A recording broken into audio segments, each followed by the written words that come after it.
Oh, well, hello and welcome to another fun filled edition of Adam's Music Box. And it's one of those casual Saturday streams where I want to talk about a few things that were on my mind earlier today. And the first was that I saw it was the anniversary of Glenn Miller, what would have been his birthday. And that got me thinking about the genre in which he was the most popular musician, the big band era swing, as it was called, not so much as at the time, but in hindsight. But at the time, it was the era of the big bands. Some would have been called the swinging big bands. And it was a really unique moment in musical space that hasn't really been repeated. And certainly, other than sort of nudging into the light classical world, there was really no other time that such big ensembles would be on stage or on record together and be hugely popular. It was the pop music of the 30s and the 40s. So let's just back up and look at where sort of pop music was. I talked about searching for the first pop song. And to do that and to understand sort of what that means, we have to sort of look at what I define as the first pop song. Now, there have always been songs that have been popular, but they were never created within a commercial system. Orchestral music, classical music, art music, all of these terms have over the years been sort of interchangeable. That was created at least beginning in the 19th and in some cases the late 18th century. That was part of the world of commerce. Classical composers they composed on a professional basis. Someone was paying them. It was the people who purchased the sheet music. It was the people who attended the concerts. It was the people commissioning the pieces. And thanks to people like Wagner and mainly Wagner, who really helped to professionalize the classical music industry, by the close of the 19th and turn of the 20th century, it was a big business. But beneath the surface was always folkish traditions, the songs of the people. Many of them just were written by unknown people and they were passed down orally through the years. In fact, many European composers of the 19th century in various countries decided to write all of these folk songs down, because as music was getting more commercialized, there was a fear that some of these folk songs that were passed on orally might fade away. I mean, Ralph Vaughan Williams, a very well-known English composer in his own right, one of the things that he loved doing was collecting these either unwritten or written but very poorly stored and archived folk songs and catalog them so that they would last for future generations. Now, it was also at this time, and I've talked about this before, and there's a guy who does these streams every Saturday afternoon on this very subject. He plays the music live. In the late 19th century, several things sort of collided to make pop music happen. First, there was the invention of a very popular style of music called ragtime, and this man Foundering, who you can find on X, formerly known as Twitter, does live ragtime streams every Saturday. You should definitely check them out. Ragtime appeared, and it was a kind of music that was very popular because it was energetic, very energetic, frankly. It had memorable memory lines, and most of the compositions were relatively short. Now, I need to get some water. See, live TV, folks. Now, the fact that these compositions were short, lively, punchy, to the point, also meant that in the primitive days of recorded music, which were occurring in the late 19th century, these pieces were ideal to be sold on one of Thomas Edison's cylinders, the first mass marketed means of transporting recorded music from the place of its recording, later to become a recording studio, to the homes of the people that would listen to it. Also, at this time, though, a much more sophisticated form of taking the music home with you developed, and this was the popularity of the player piano, and for the very wealthy or those in public venues, the related player organ. Now, player piano and organ technology actually predates Edison's recorded sound, and because of the inferiority of recorded sound in the late 19th and very early 20th centuries, player pianos were the go to means of experiencing what I call music without the musician, meaning music in your home, and there's no musician in your home to play the music. And what artists in multiple genres did is they would create what was called piano rolls, the player piano world equivalent of the record, tape, CD, MP3, FLAC download, etc. And these were basically pieces of paper with little holes in them. It kind of looked like Braille. And it would run through the mechanical apparati of the player piano or organ, and the actual instrument's keys would be pressed down according to the instructions, if you will, on the piano roll. Now, this technology started to fade away in the 20s, and because several other inventions came along that were cheaper and more portable. For mostly, there was the radio. The radio came along and it took the world by storm. And then electronic recording came along at the same time, which really vastly improved the quality of recorded sound compared to the acoustical recordings that dated back to Edison's time. Now why did we go down this tangent? Well, through all of this era, pop music was born, because if you're buying and selling the piano rolls, if you're buying and selling the recorded music, if you're buying and selling airtime on the radio, well, the musical corner of the world, and by the world I mean in people's lives, in people's daily lives, that was once occupied by folk music, a non-commercial style of music. Now that space, the living room, the country pub, the urban bar, the forecourt of a beautiful hotel, all of these public spaces, other than concert halls, where you would encounter music, these were now being occupied by music sold on a commercial basis. Not that that was entirely absent before, but now it was a real business. And you have the technology, the player pianos, the radios, and the records to make this a very, very commercially viable industry. So within this era of pop music, I would say that ragtime was that first genre of pop music, followed by things like stride and jazz, early forms of what we would now call trad jazz or Dixie jazz. But then in the 1930s, something interesting happened with jazz, in that it morphed into something called the big band genre. Now, the big band genre took the fundamentals of jazz and they polished them. They combined them with traditions of the Sousa-esque military band. They combined them with musicians that in many cases had classical training, and they kept the essence of, okay, there's a musical head, the structure, the melody, you solo in between, but it was definitely a lighter, brighter, and in some cases physically whiter in terms of the performer's style of music than the kind of trad jazz that would be in the 20s. Of course, many people who got famous in the 20s for being early jazz pioneers became intrinsic to the big band movie. Louis Armstrong was equally popular in this era, and people who ended up leading very successful big bands, notably Duke Ellington, who lived a very long life across so many eras of music. He was an integral part of the big band era. But of course, the man whose birthday it is today is the most popular of all of the big band leaders, because that's how the big bands worked. There was, much like an orchestra led by the maestro, the conductor, you had a big band led by an instrumentalist, and he, because it usually was a he, was the leader of the band. So this would be Glenn Miller, whose birthday it is.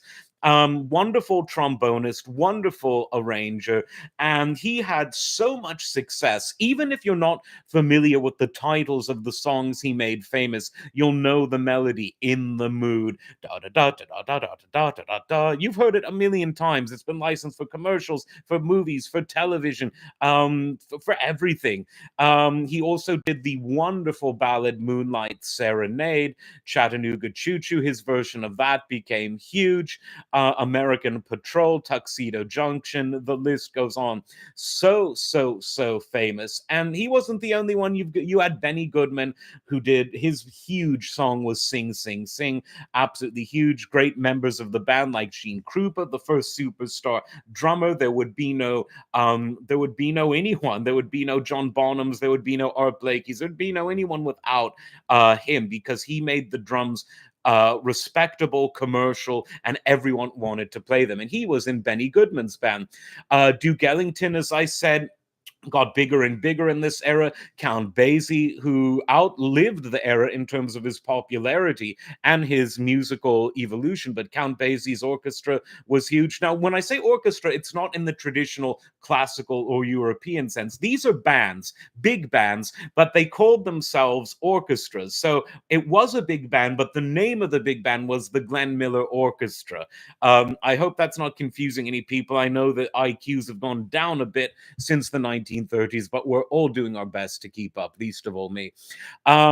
Tommy Dorsey, huge. Artie Shaw, Chick Webb, Fletcher Henderson, one of the very first big bands. I mean, he was going in the 1920s, and he kind of invented the physical format of the big band, even though it got more polished in the 30s with people like Goodman and Miller. Cab Calloway had his band, Harry James, one of my very favorites, and there were many. And these were just the ones that got nationally and internationally famous.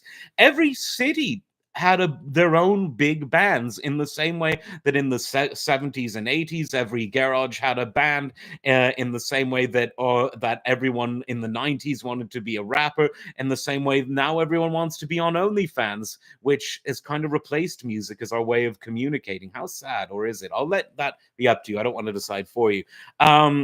But this was the genre.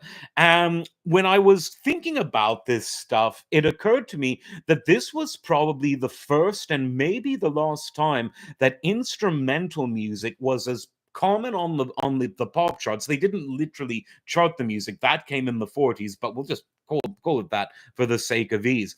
But this was really the first and last time that instrumental music was as big as lyrical music, as songs. You could also say the same, I suppose, of the ragtime era, even though that era predated radio and really predated the charts. But when you think of it, before the swing era, before the big band era, a lot of vocal music was important, so much so that Louis Armstrong was encouraged to sing, even though at first he just wanted to play the trumpet. The best-selling artist in the world in the first half of the 20th century was Enrico Caruso, an Italian opera singer, a superstar who sung both operatic songs and lighter, more popular songs.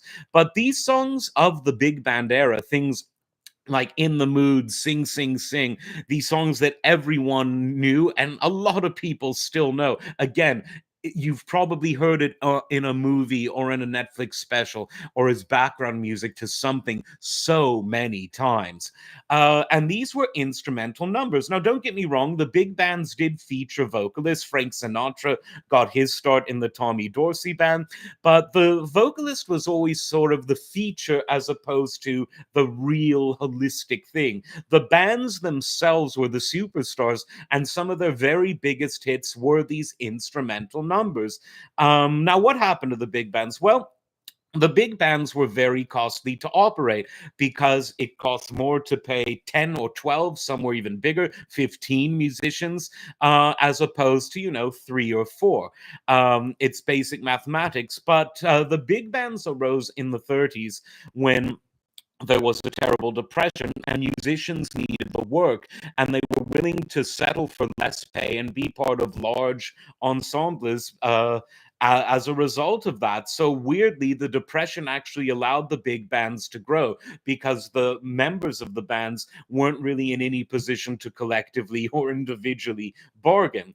And the music also sustained the follow-up era to the Great Depression, the Second World War.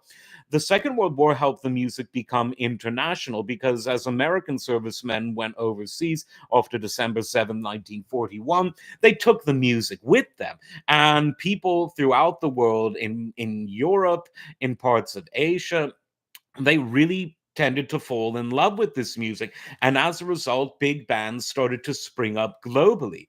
Now, it really is a genre that I cannot think of another genre that got the world through sort of two travesties. I mean, Vietnam was known for a lot of music that helped people get through that, and that was also the era of the assassinations, Abraham, Martin, and John.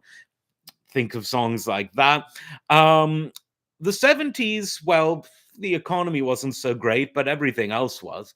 The 80s, the economy was great, and most other things were. There were certain segments of certain communities that were hurting. There were people in what became the Rust Belt. So you had people like John Cougar, and you had people, even like Bruce Springsteen, who came out earlier, talking about it. At the end of the 80s, you had hip hop emerge from a conscious point of view, people like NWA, Ice T, Schoolie D before that. But when it comes to two huge cataclysms, one after the other, the worst depression ever, followed by the biggest war ever, a world war, the Second World War, this big band music got people through both of those things. And because of that, it has a very special place in the heart of members of the greatest generation, the people who came of age just before and during the Second World War, most of whom are sadly gone, but they were called the greatest generation. I think it was Tom Brokaw. He at least popularized that term. Um, and what happened? Well, Glenn Miller died during the war. Didn't die in combat, but died in a plane crash. His band was flying over the English Channel because he was in Europe entertaining the U.S. troops, and the plane crashed. And so that was the end of him. But the others generally remained in music, but generally in stripped down bands. So they were called combos, jazz combos or swinging combos, because once the war was over, the economics of running a big band had sort of run their course. And so people like Benny Goodman continued on, and some of them would get big bands together.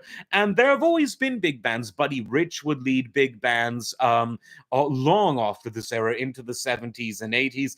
The big band format helped to inform the way that music was performed on early television shows. I did a video about Skitch Henderson and about the Tonight Show band, and oh God, I'm having a Joe Biden moment. There was Skitch Henderson who started the band, and then the great trumpeter who was much more famous for leading the band. And I talked all about him. Just give me a second, folks. Talk among yourselves. Didn't get much sleep last night. That's why things are how they are. But hey, the show is free, so you cannot complain.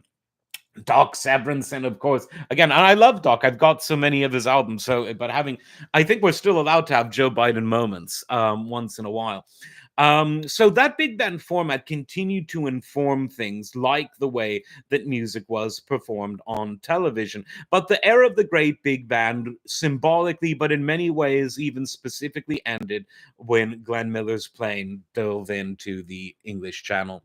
Now, um, looking back at this era, again, it was special because of the emphasis on instrumentals, because of the size of the ensembles outside of a classical setting where people are used to giant orchestras. And it's also noted because people do associate the songs and the artists with helping them to get through some really rough times. So happy posthumous birthday to Glenn Miller, and hopefully some people will be turned on to big band. Well, from the 1930s, happy music in a sad era, to a band famous for contemplative music in rather happier eras, we turn to Pink Floyd because it's also apparently the anniversary of the release of Dark Side of the Moon. Now, Dark Side of the Moon is one of those albums that has sort of transcended its place from a very popular musical record to something that is infinitely part of the culture. People know the name even if they don't know a single word or a single melody from the album. People have the t-shirt of the logo designed by Storm Thorgerson at the design firm Hypnosis, even if they don't know who Pink Floyd are. People have heard the name Pink Floyd, even if they hate rock music. And perhaps most importantly of all, people have listened to the album, even if they don't listen to music remotely related to that genre. And so, in creating the album, they knew that they were onto something when they were recording it. There's sometimes when you're recording a hit single or a big album, and you turn around and think, well, I have no idea if this is going to be big. And then there's some instances where songs that were filler or songs that people didn't think were very good end up becoming the hit songs. With Pink Floyd and Dark Side of the Moon, the artists in the band knew that they were onto something and something good. And one of the reasons, among others, is that they field tested it, if you will. They had written these pieces long before they went into the studio to record them, and they had been testing them out on audiences and refining the music. And so by the time they got into the studio to record it properly, they knew the stuff like the back of their hands. They had refined it to the level they wanted, and that gave them a lot of leeway to sort of let the production run wild. And it's arguably one of the best produced albums of all times. There's the sound effects, there's the wonderful two mixes, the stereo mix and the mix I like even more, the original quadraphonic mix, which was done by Alan Parsons alone because the band were too busy going to watch Monty Python's Flying Circus on the television. But both mixes are wonderful. The musical structure is beautiful. It breathes, if you'll pardon the pun. It doesn't insist upon itself. It flows so naturally, but it has those haunting chord sequences that Roger was famous for. That wonderful ethereal piano and organ holding it all together. The glue that Richard Wright was that held it all together, and then those sensational David Gilmour guitar solos, and the I would say Nick Mason's drums sound so good. They're easy on the ears the way he played the drums. He's quite underrated actually. No Buddy Rich, but underrated nevertheless. And it was an album also that was beloved and remains beloved by so many because of the unique subject matter. It's really a kind of psychoanalysis for the soul. It's about alienation. It's about the madness of groups. It's about the corrupt financial and political system. It's about social and individual isolation, madness, love, and loss. And these are themes, of course, that Roger Waters would continue to explore throughout many albums. And it's just one of those perfect albums. Again, not a bad song on the album, but also really profound yet accessible lyrics and really profound yet accessible music, profound and accessible production. Have to give Alan Parsons, the engineer, a hat tip to doing that as well. So the Pink Floyd's in the news for another reason, because at the time that they were going back and forth to the studio to record the album, they made time to perform a concert in front of nobody except film cameras. And this was done at the famous ancient ruin, the amphitheater at Pompeii. And this was it's a video or film, because it was on film, that has always been as famous as infamous because it's so iconic.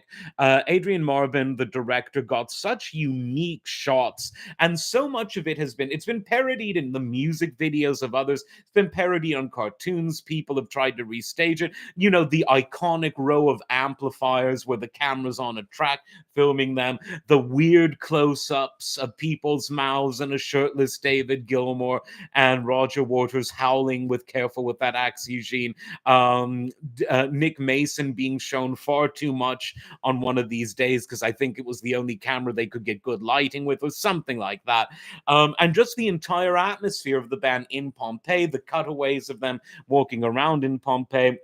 And the only problem is we've never really got a super high quality video transfer. We've got some okay ones that came out on Laserdisc and VHS around the 80s, 90s, and it looked fine. And then a DVD, which was ruined by these horrible cutaways that featuring sort of early 2000s digital animation. Why they did that, I don't know. It could be that a decent film source was lost. But lo and behold, according to Pink Floyd, someone has found the original negatives. They were lying around in poorly marked canisters, as original things generally are, it seems. Maybe Elon and Doge should find out where all the hidden sort of masters are for all of these artists, and all the hidden films, and all of the hidden royalties that record companies stole from the artists. We need to Doge the music industry. So if you can hear me, Elon, he's got his hands full. So anyway, these mini dozers found, that sounds like the name of a dog, found the negatives, and they cleaned them up. They scanned them maybe at 8K, because they're presenting them in 4K, but they may well have been scanned at 8K. And the film looks amazing, as fresh as any 35 millimeter film could. They have the original master tapes for the sound. Steven Wilson has created a new mix, but very, very authentic to the original. And because they've released, the reason I know this is they've released a very short segment of Careful with That Axe, Eugene, and a relatively long segment of Echoes Part 1 on YouTube in 4K. And you can tell they did a perfect job. It's the original film, the original edits, but looking and sounding better than ever before. And for those of you who live near an IMAX theater, you can call me, and caller 10 wins free tickets. It sounds, no, you don't. That's my disclaimer. But if you've got the Dosh, then in, I think, April of this year, they're going to be showing over, I think, April 25th and some other day in April 25th and 20 something. They'll be showing the film in selected IMAX theaters around the world. And given how well they've cleaned up the negative, and given how good the technology is today to blow up and scale up these images that weren't meant to be shown on such a big screen, I think it's going to look excellent. And around the same time they'll release a Blu-ray, I'm sure that they'll release the whole thing on YouTube, like they have with all of their recent concert film re-releases. So for you for you Pink Floyd fans out there, that's a bit of good news. So that's the casual stream for this Saturday. I'm sure we'll do a serious one every now and then, but we talked about some seriously good music, and that's what counts. As always, like, subscribe, and we'll see you next time. Take care.